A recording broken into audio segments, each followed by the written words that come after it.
Well, good evening and welcome to Tucker Carlson tonight. Today, as you doubtless heard during immigration talks, President Trump said something that almost every single person in America actually agrees with. An awful lot of immigrants come to this country from other places that aren't very nice. Those places are dangerous, they're dirty, they're corrupt, and they're poor. And that's the main reason those immigrants are trying to come here, and you would too if you live there.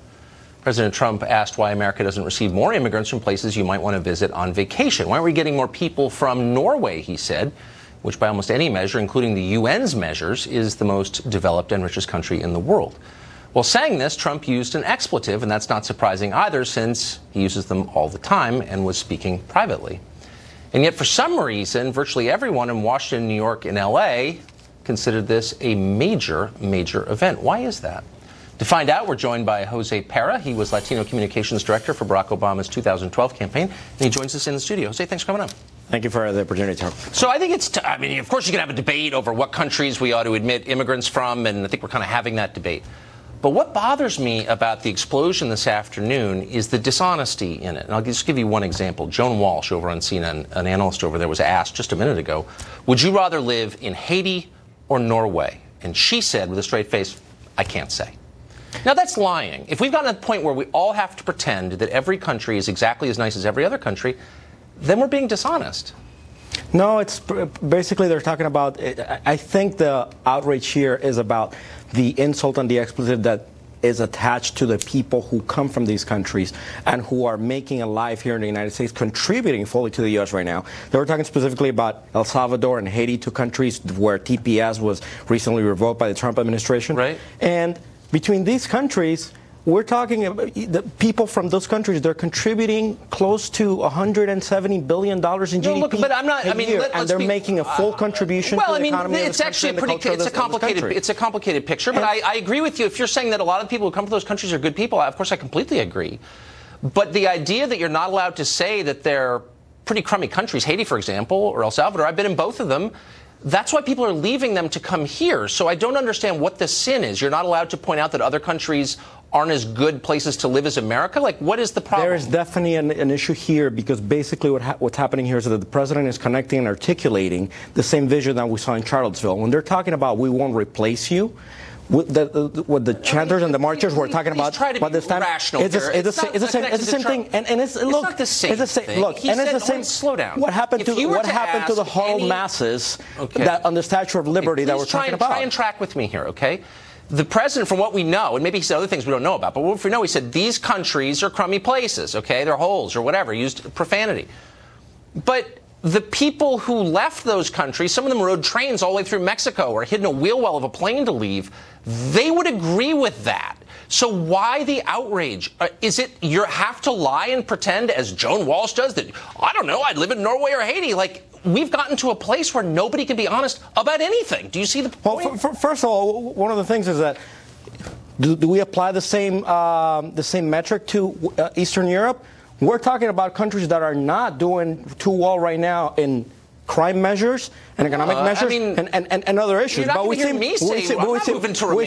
we seem to be applying this only to countries where there are brown people, such as Haiti and El Salvador. Let's be totally And we're talking about Norway, like you said yesterday, which again ties back to this social reengineering that they're trying to. I don't want to get all fact-based on you, but Norway is, according to the United Nations. Well, here are some. The United Nations says that Norway is the most developed country in the world. Its sovereign wealth fund, I think, is the biggest in the world because of the oil discoveries offshore there. As you know, it's the richest place in the world, okay? Haiti is the poorest place in the hemisphere and has been for a long time. People are actually staying in this country right now legally because Haiti is so bad, we don't think they should have to return. So if you say Norway is a better place to live, and Haiti's kind of a hole. Anyone who's been to those countries or has lived in them would agree. But we're jumping up and down. Oh, you can't say that. Why can't you say that? Well, let me tell you something. Most people in Norway, according to most polls, do not want to live under Trump's America right now. That's fine. You're kind of missing the point, which is because it's a question about values. Okay. You know, you are attaching this label to people who come from predominantly brown countries, and that is a problem. I don't know why. And that is how decisions on TPS are being made. Okay. No, you know, when you take away legal status, because these people were here illegally. Okay, hold on. Can I just ask you again? Let me try to ask you a reasonable from people question. Who are contributing to this country, then are you using the statute or are you using prejudice to make the decisions? Right. Prejudice, racism, white supremacy, fine. But let's get back to it. So Norway, Haiti, one is the richest country in the world. The other is one of the poorest countries in the world. You think it's immoral to point that out? It's a statement of values. I'm asking you a very simple question. If Haiti isn't such a bad place, why don't we say to the people who are here temporarily in refuge from Haiti, go back, it's great. We don't say that because it's not great. Actually, it's everything the president said it was. It's not an attack on Haitians. It's an acknowledgement that their country is not as nice as other countries. And if you can't even say that out loud without being called a racist by people like you and the morons over on MSNBC, oh, you're then just calling me a moron. I'm not calling you a moron. I'm saying anybody who says that's a racist statement should explain how it is. And you can't. You said it's like Charlottesville. How is it like Charlottesville? Look, we're talking about a predominantly white country. And we're talking about a predominantly African country or people of African descent. And the president. So you're not allowed to say that because of it? How about crime measures, income, corruption? I mean, like, what are you talking about? The president just said a few weeks ago that everybody in Haiti has AIDS, and that's one of the reasons why he wanted to cancel TPS, even though these people are here and they've been vetted, time and time again. I mean, look. No, you do know. No, so I'm addressing the thing that we know that he said for sure. When you're attaching all these labels to an entire population of people, that is problematic, especially coming from the leader of the free world. Look, I'm going to speak for myself here when I say, again, I think there are plenty of great people from Haiti, and a lot of people who leave from Haiti do well. I've met a ton of Haitians. There are a lot in Miami. And a lot of them have done well. But the truth is that when people from poor countries, not a measure of their moral stature, but when you come from a poor country, you are likely, much more likely to be poor when you're here. And there's a lot of poverty already here, in case you haven't driven across the country. And so there's a real question about how much more we want to import. I come from a working class family, by the way, so I do know. Then you can't look at me and say that's racist. So, for example, I have the numbers on where our immigrants come from. Last year we had 23,000 immigrants from El Salvador. I'm sure all great people. We had 404 from Norway. So we overwhelmingly give advantage to very poor countries. And it's an honest question, not a racial one. What effect does that have on the poverty rate in this country? I can tell you that, well, this is a free market network, and I would imagine that you follow the basic laws of economics. When you have people creating demand, and when you have people paying into the tax system, like this 23,000 people from the 23,000 number that you just mentioned. From El Salvador. From El Salvador, or the 200,000 who have TPS and the status was just revoked by the administration last week, you are taking that contribution away from the economy. And these people are going to Walmart, they're buying gas, they're buying clothes, let me ask you they're this, going to supermarkets, so let's take a look and they are stimulating local and national economy. So you're speaking in generalizations. And again, I actually admire the president also is speaking in generalizations. Okay, here's some specifics. These are the rates of welfare use by country. These are families that are using at least one welfare program in the United States. From Central and South American immigrants, it's 73%. Can you tell me where that comes from? This is from CIS, Center for Immigration Studies, the people who keep the numbers on this. And then from South Asia, a non-white region, it's 17%. By the way, it's CIS coming from the Tanto Network. I'm not saying that people from South Asia are better than from Central America. I'm just saying there's an economic cost in bringing people over who are more likely to go on public services and who are poorer. That's not a racial attack. It's an economic observation in a country that has a ton of poor people already. And you have no answer for that other than, oh, it's Charlottesville. Well, you're talking about social reengineering, the whole worry here. And that's why they want to do away with family-based migration. Because family-based migration, it's what they consider is leading to the browning of America, and that's the whole issue here. No, that is your fever dream. I'm throwing some actual economic statistics at you that you can't answer, and you're getting back to the black, brown, white thing. And I'm asking I just gave you numbers on the GDP impact from people from El Salvador and from people from Haiti right now. If people from poor countries are much more likely to go on welfare and make less. Doesn't mean they're bad people, but it means the cost of having them here is higher than people from other regions. That's reality. I've seen other studies that actually say that immigrants are no more likely to go on welfare than I would be fascinated to see that study because it doesn't exist. The rate it does exist. No, it doesn't. The rate of American families on using at least one welfare program is 30%. Now, that's higher than immigrants from South Asia, for example. You're absolutely right. But the preponderance of our immigrants, aren't coming from South Asia. They're coming from Latin America. And those rates are really high. And I think we have a right to ask questions about that. But you say it's racist. I can tell you something. Have you heard of the 5-year bar?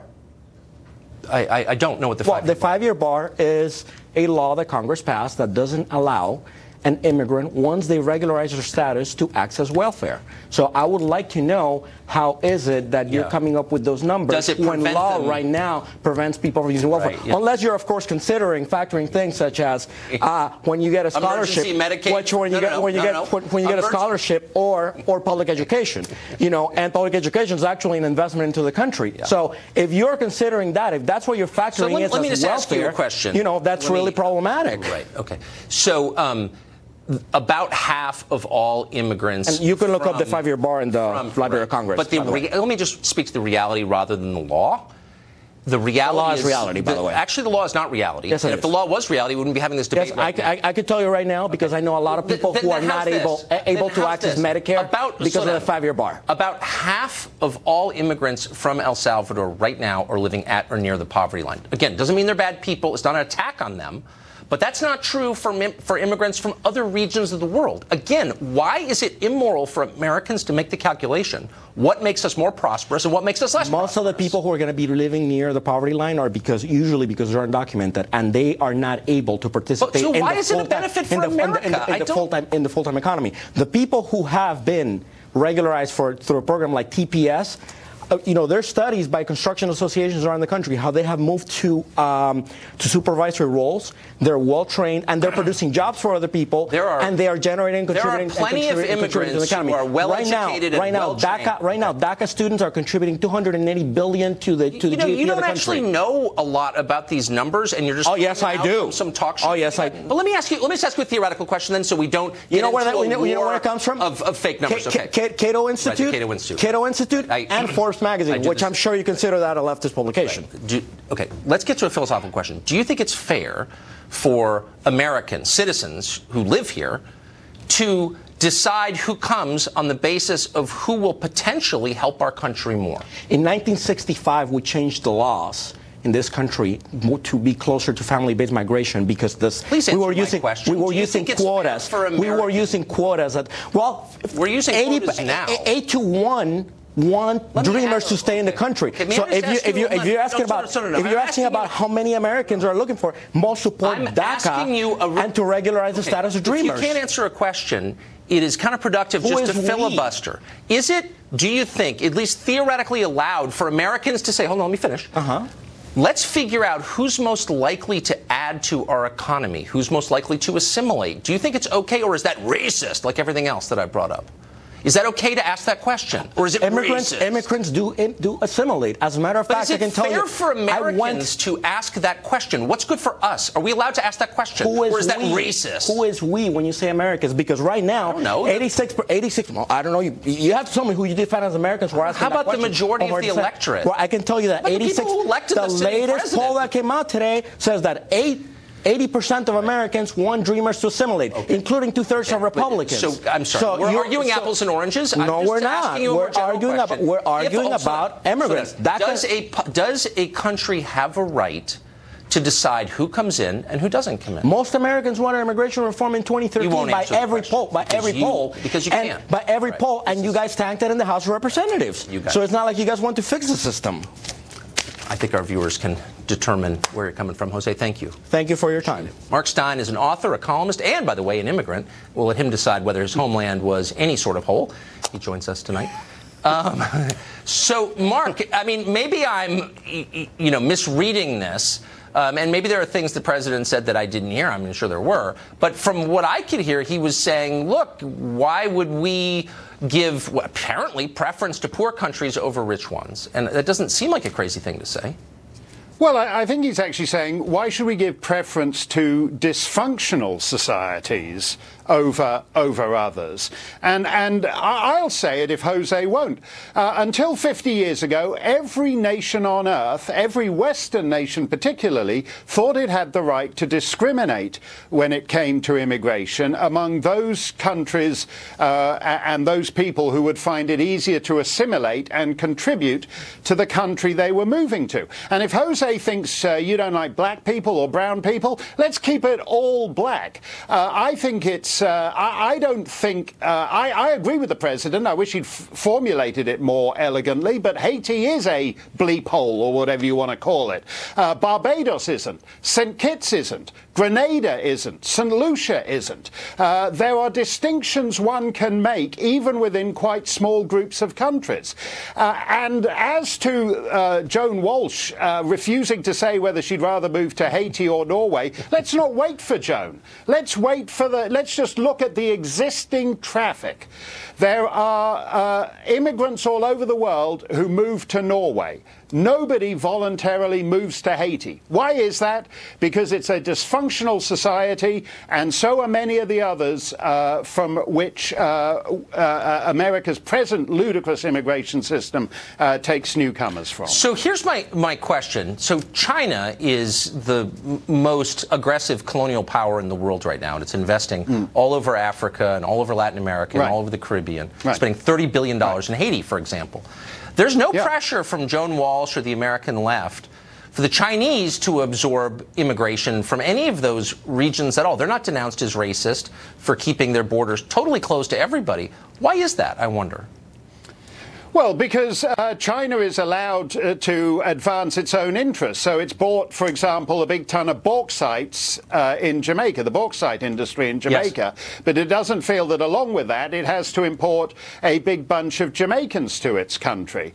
And that is when people get object to what President Trump says, but it actually makes far more sense than if you look at what Pat Leahy said, who just sent out this eunuch tweet in response, bleating, "That's not who we are." It's not enough, actually, just to say, "That's not who we are." And in fact, that's the response to every one of these so-called problems. That's not who we are. Well, they never actually say who we are.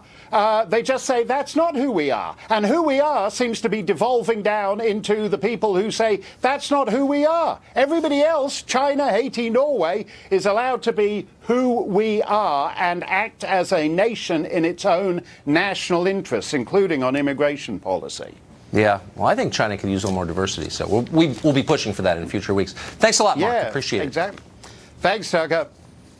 Senator Lindsey Graham had some uncharitable words for this show and anyone who believes in real borders. Of course, he refused to join us, but we'll respond anyway. Next.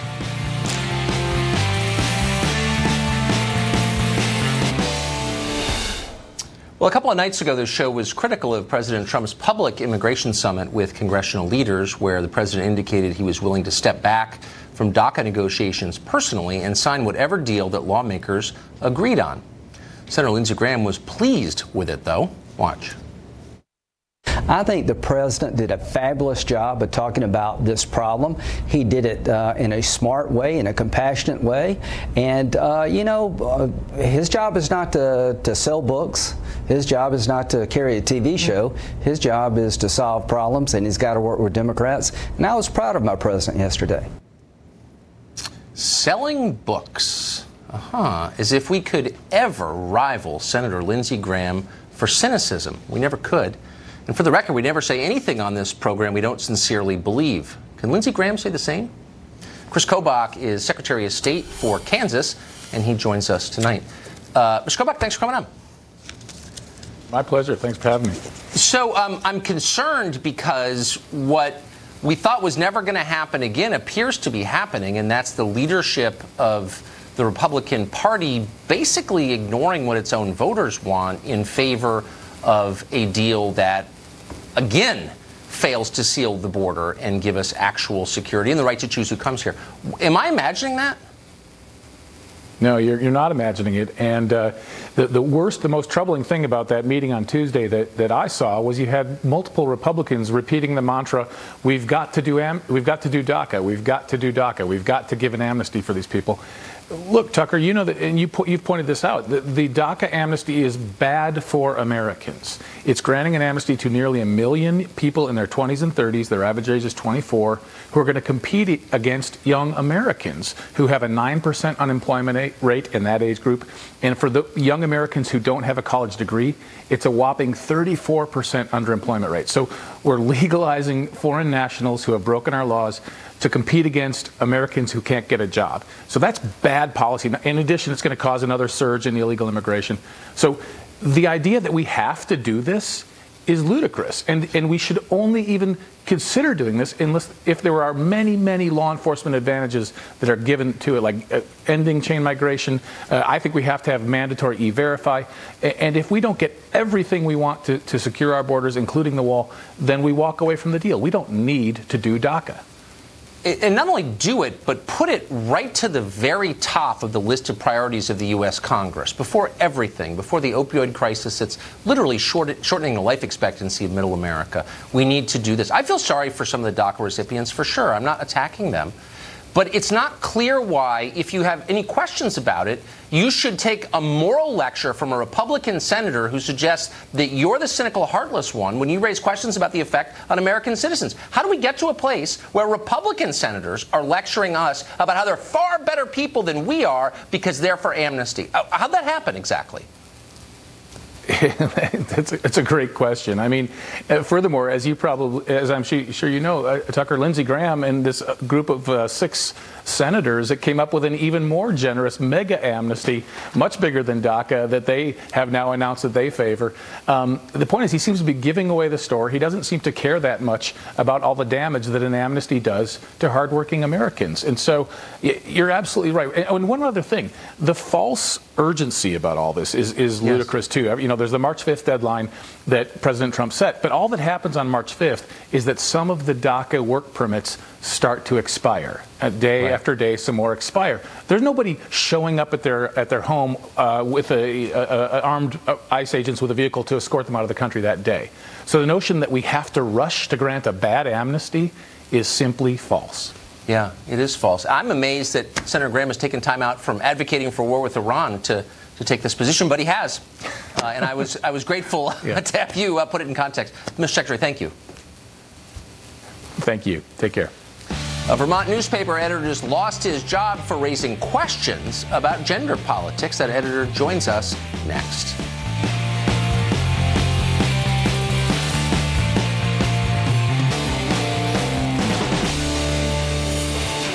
It's increasingly clear that corporate America is now the left's ideological enforcer. It couldn't be clearer, and it's not just happening in Silicon Valley.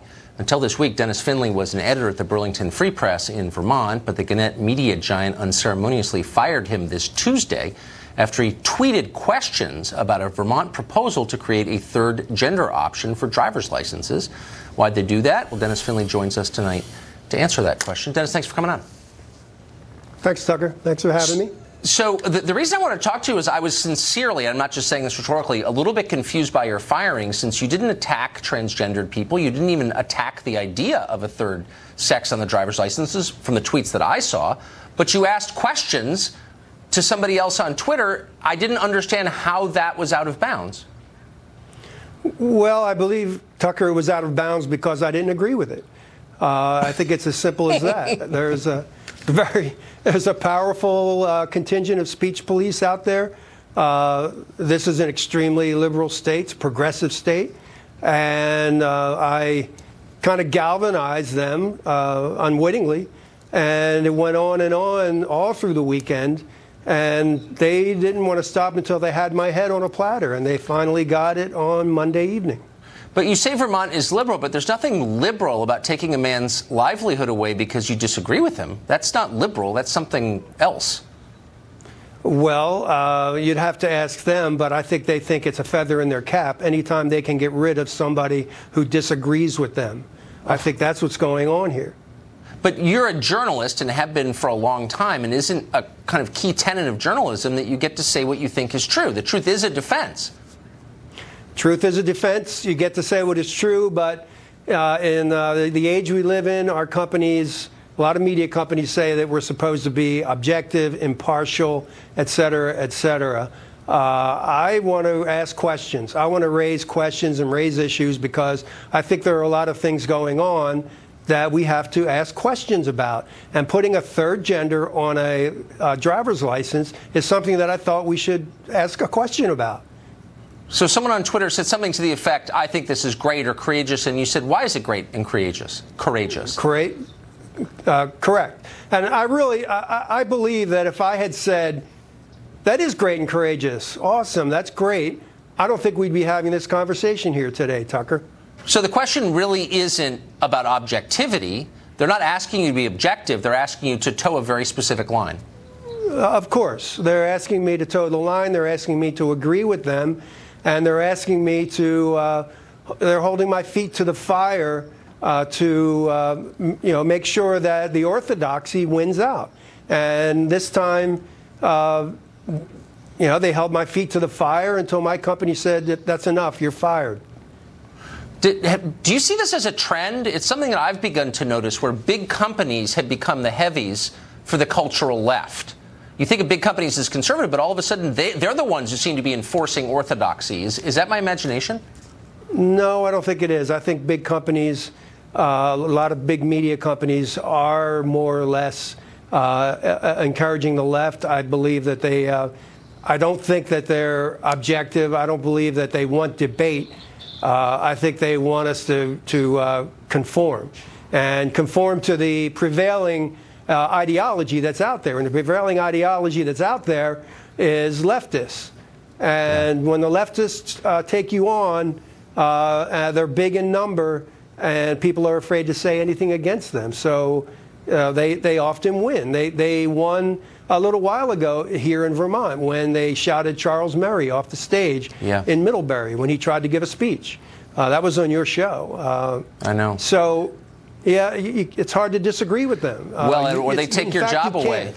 And here we are in the middle of the winter, and you're in Vermont, and you got no job. So our prayers are with you, Dennis. Good luck. Right. I hope you find something. Thank you. Thanks. Have you heard? UFOs may actually be real, for real, and the Pentagon spent millions of dollars investigating them. We're not insane. These are facts. We're going to talk to an actual journalist who's been working on that for a while and who exposed that secret program in the New York Times. Stay tuned.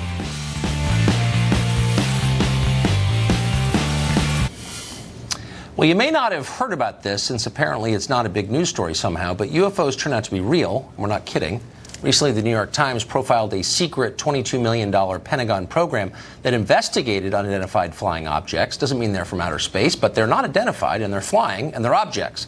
The program wasn't bogus. Investigators found multiple aircraft encounters they could not explain, and they've even been storing metal alloy recovered from the vicinity of these encounters. Leslie Kean wrote about this in the New York Times, that piece in question, and she also wrote a book called UFO Generals, Pilots, and Government Officials Go on the Record. She spent years investigating UFOs with the support of former Bill Clinton Chief of Staff, by the way, John Podesta. Leslie Kean joins us tonight. Leslie, thanks for coming on. Thanks for having me, Tucker. So that piece, I think, vindicated a lot of work that you've been doing for an awfully long time, and certainly got my attention, and I've stopped making fun of people like you and started paying attention. This seems like a huge story. So I know that it's vast and hard to sum up, but if you could just briskly tell us what we think we know about these sightings. Well, we do know that there are objects in the sky and sometimes in the water that demonstrate extraordinary capabilities that experts say we don't have on this planet. We don't have the capability of creating the kind of technology or apparent technology that's been observed by high-level officials for many, many decades. The Pentagon program is the most recent discovery, but these things have been studied in other countries and by our country for many years. So what percentage of these sightings are we sure are not weather phenomena or experimental aircraft? Well, that's a really good question, because most sightings of UFOs that just people report are identifiable. I mean, we're talking about maybe 5 to 10% of all the sightings that are called in are not explainable. And the ones that are really of interest are the ones reported by military pilots, by commercial pilots, by trained observers, multiple witnesses, ones that are caught on radar, events that have a lot of data to support them and involve very, very credible people. So I guess what bothers me most about this story is how clearly people who should have been following up and paying attention haven't been. And the case that sticks with me, November 7th, I think, 2006, at Chicago O'Hare Airport, 4:15 in the afternoon, gate C-25, I believe, the pilot of the plane waiting to depart to Charlotte looks up, and there is a saucer hovering not that far over the plane. People in the tower see it, other pilots see it, dozens of people see it. It's real, and the FAA refuses to investigate. How could that be? I know, it's shocking. It's absolutely shocking to me. I mean, they refuse to investigate, I think because I mean, who knows what the bigger reason probably is that they can't explain these things and they just they don't want to deal with them. It might frighten people. They don't have enough information. They don't like to say, well, there's something hovering above an airport, but we don't know what it was. So basically, they will come up with other explanations for it, such as that it was a weather phenomenon. That's what the FAA said about O'Hare, which is really an insult to the pilots who witnessed this thing and many other observers who know that it wasn't weather. I mean, it was a metallic-looking disc-shaped object that hovered over as you said, hovered over a terminal, gate C-17 for about 5 minutes, and then it shot straight up through the clouds. This was an incredible aspect of the thing. It was hovering below a cloud bank, and all of a sudden it just shot straight up really fast through the cloud bank and cut a hole in it. So there was like a cookie-cutter clean hole in the clouds. You could look up and see the blue on the other side. And, as far as anybody knows, as far as I know, and from what I've been told, we don't have machines in the sky that can do things like that. But I mean, this is not a potato field in Maine in the 1950s at 3 in the morning. This is Chicago O'Hare, one of the busiest airports in the world, in the middle of the day, in front of sober witnesses, including pilots and the control tower. And the FAA says we're not that interested. Like, how could that be? Yeah, I know. I mean, it's very bad. I appreciate how baffled you are, Tucker, because I'm baffled too. And you can imagine that the witnesses involved with this, it's an insult to them. I mean, there are many witnesses, and we're talking about military people, high-level people in the Air Force, the Navy, the other military commercial pilots who are just told that we're not interested in what they saw. And it's very difficult for a lot of them because they're patriotic people. Well, yeah, I mean, what if it's the Chinese military? I mean, I believe you because you are, I think, the preeminent researcher on this question. But it beggars belief that the U.S. government would just sort of let it go. Anyway, I appreciate it. Leslie, thank you for coming on. It's an honor to have you. Thanks a lot, Tucker. I appreciate your interest in this. Thank you. Thanks a million. Time for Final Exam coming up. Will Fox Grand Champion Shannon Bream, winner of 9, get to 10? That's next.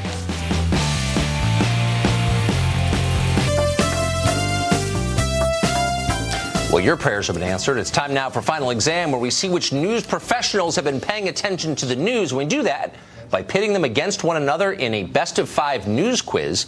Shannon Bream, as you well know, has entrenched herself as the master of Final Exams. Last week, she completed a full Brady Bunch, beating Chris Stirewalt to run her record to 9-0. Tonight, she goes for her 10th straight win against America's news headquarters host, Leland Vittert, a man famous for his news acuity. And hair. Yeah. And hair. And general good temper. And good luck to you, Leland. Well, I appreciate it. I've been studying tape of you. Yeah. And, I realize, you rigged Ducey's button so it wouldn't work. Whatever. You asked for hints with Jillian. I get You're this. just I'm going to on make to her it. more ferocious, Leland. So I'm gonna cut you off there and tell you the rules, which you already know since you watched the game tape. Hands on buzzers. I ask the questions. The first one to buzz in gets to answer that question. You have to wait till I finish asking it in order to answer. Every correct answer is worth a point. If you get it wrong, you lose a point. Best of 5 wins. Are you ready? Yep. Game on. Okay. First one is a multiple choice question. Democrats are urging Oprah to run for president. Donald Trump was asked about this. His response, was it A, she's no stable genius, she ought to stick to TV, B, Oprah is a total tremendous loser, sad exclamation point, or is it C, I like Oprah, I don't think she's going to run? Leland Vittert. C. C.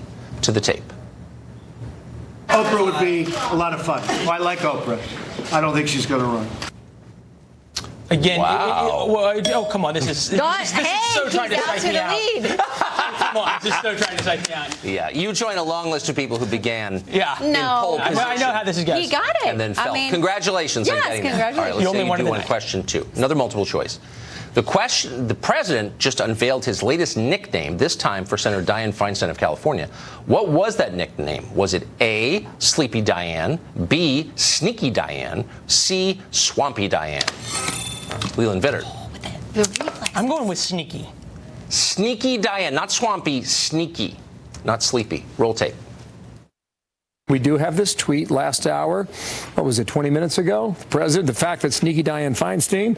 Sneaky Dianne Feinstein. Here we go. Look out, Sloppy Steve.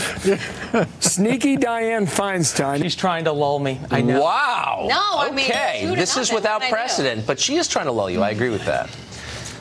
Question 3, ladies and gentlemen, and we got some more Dianne Feinstein for you. Oh, okay. She gave an unusual reason for releasing that transcript of private testimony on the Trump dossier without consulting any of her peers, including the committee chairman.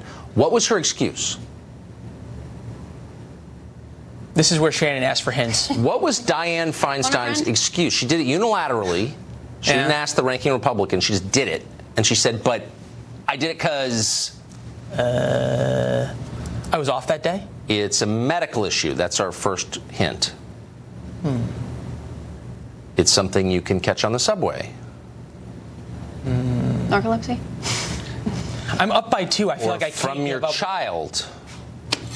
Leland Vittert. I'm going to just guess here based on the hints. A cold? A cold. Cold, flu, some type of... Cold is the answer, and we will see if the tape ratifies it. I don't make an excuse, but I've had a bad cold, and maybe that slowed down my mental facilities a little bit.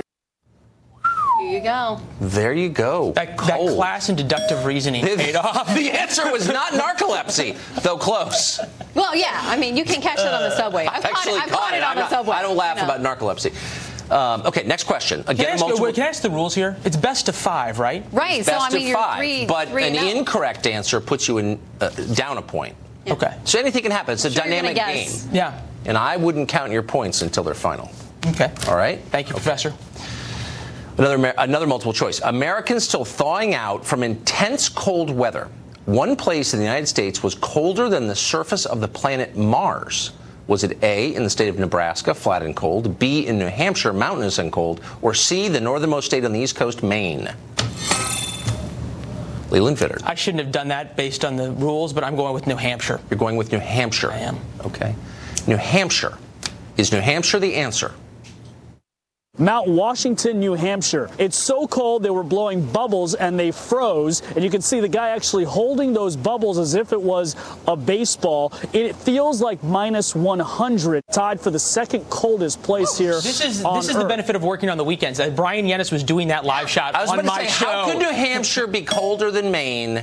But you're right. Yeah. It's the tallest peak in New England, Mount Washington. Holy smokes. Okay. This is unprecedented, but we still have a question to go. You ready? I'm ready. Okay. Be careful on this one. An iconic soda brand is making a desperate attempt to appeal to millennials, young people, by unveiling new flavors, ridiculous ones like feisty cherry, zesty blood orange, and twisted mango. Which brand is it? Shannon Breen. Diet Coke. I don't believe you. It might be. Really? Staid Diet Coke has a point at least. zesty blood orange? Yeah. Is it Diet Coke? Diet Coke is getting a makeover. You may notice some slimmer cans there. They are up on your screen. And Diet Coke is unveiling some new flavors. Holy smokes. This is a little bit like when Winston Churchill retired. I know, but It's kind of the end. You're no Neville Chamberlain, though. He's no Neville. I'm talking the post-war.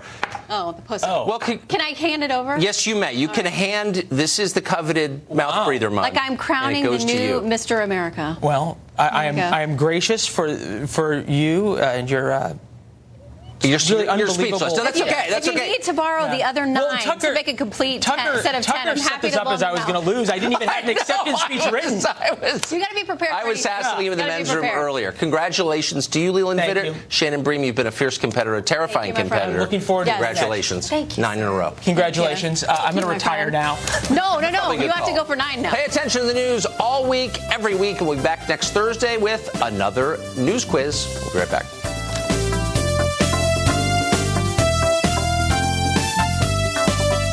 Well, if you've watched this show over the last year, you've seen us celebrate Chris Cuomo, the poet laureate of the cable news network. What began as gentle mocking quickly became admiration and then something like love as we watched Chris emit a jasmine-scented cloud of profound and haunting insights into the human condition. Yes, we initially wrote him off as a semi-illiterate buffoon, we'll admit that, but then we came to see the deeper truth. Chris Cuomo is an artist, a seer, a soul Sherpa, leading his people from the screeching chaos of this world into the blissful clarity of the next. He is a shaman. We are his acolytes. Or at least we thought we were. Now comes the disturbing news that Chris Cuomo is claiming to be something else entirely. In a recent interview with The Hollywood Reporter, Cuomo described himself not as the Eastern mystic we imagined, and we want to warn you, this may come as a shock, but merely a journalist. That's right, a fact man, a shoe-leather reporter, someone who doesn't let his own opinions get in the way of the news. That's why I came to CNN, Chris explained. Well, imagine our horror, our sadness, our bewilderment. Just a journalist? We knew him as so much more. Could this be true?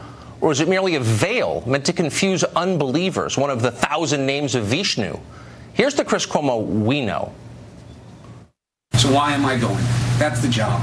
There's a sense of duty. Think, act with your head, not just with your heart. We got Chris going with an 88-pound Turkish getup, also known as a 40-kilo Turkish getup. There you go, bro. Excellent. Make it look easy. Let's go. Big step. Keep the belly tight.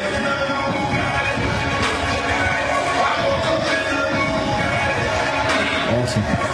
Well done. The hashtag stand firm. Please use it. Just a journalist indeed.